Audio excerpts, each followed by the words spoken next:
Our main and unfortunately only story tonight, New York State. Yep, our story is on New York State, sadly. We'll never get to hear the story of how Netflix is producing a live-action Pokemon series, or how Tommy Tallarico is wasting all this time and money to produce a game console that no one fucking asked for that was supposed to be out a year ago.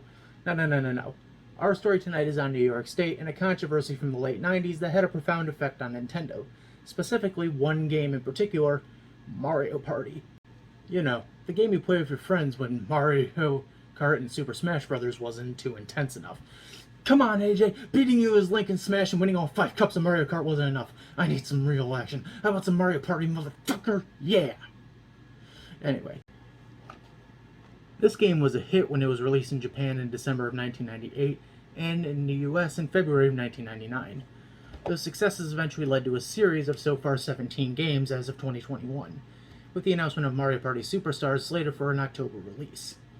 But back to New York and this infamous controversy. Well, you see, all this controversy centered on some minigames that had you rotating the joystick on your N64 controller.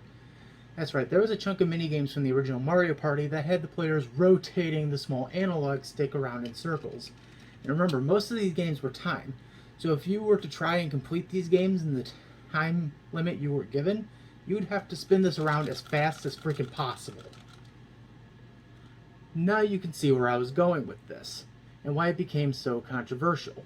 To make a possibly long story short, the Nintendo 64 controller had a hard plastic analog stick that if you pressed down hard enough, would possibly cause friction and erosion on your skin.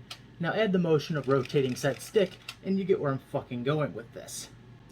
In March of 2000, over 100 complaints were sent to Elliot Spitzer, the Attorney General of New York State at the time. Yes, this is the same Elliot Spitzer that would spend $411 on prostitutes each. And then later in 2016, be caught for extortion scandal with a Russian mistress. Anyway, away from Elliot Spitzer, back to Nintendo. Those complaints Spitzer received were in regards to children getting blisters from roughly spinning the joystick around during gameplay sessions of Mario Party. This led to a small investigation regarding Nintendo's commitment to consumer safety, which quickly led to the gaming giant settling the controversy with the state by agreeing to supply protective gaming gloves to families and consumers who could request them, and by paying the state's legal fees, which were estimated to be about $75,000.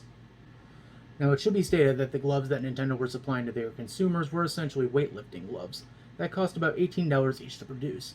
If you equate that out to the amount of people who had bought the game and had not filed a complaint yet with the company, the total estimate of how much this controversy had cost the Big N was in the ballpark of just under $80 million. This was according to one of Nintendo's representatives, Beth Lewin.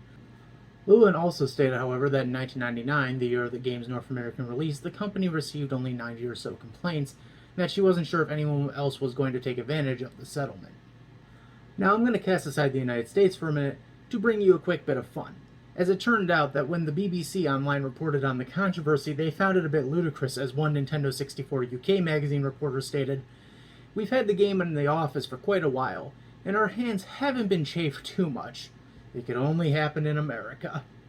The end result of that controversy was Nintendo settling the case with New York State, providing gloves for customers and families who requested them. And the most important one of all, no more quick rotation minigames in any future installments of Mario Party.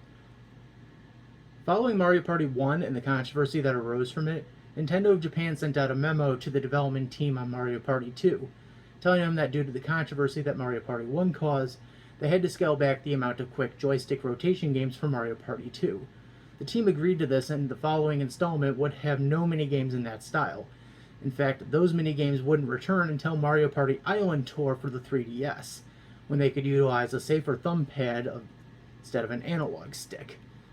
It's also been rumored that the New York State controversy was also the reason why the game never got a re-release on the Virtual Console for the Wii and Wii U, instead opting to re-release Mario Party 2 and 3 from the N64 era.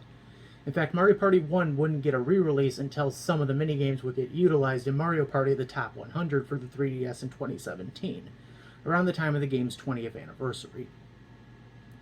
The funny thing to all this is that no one ever took up Nintendo's glove offer for Mario Party, thus making this entire incident feel like, as the Nintendo 64 UK reporter put it, mildly ludicrous. That's our show for this month. We'll see you in 3.5 weeks for our next episode. Until then, folks, good night.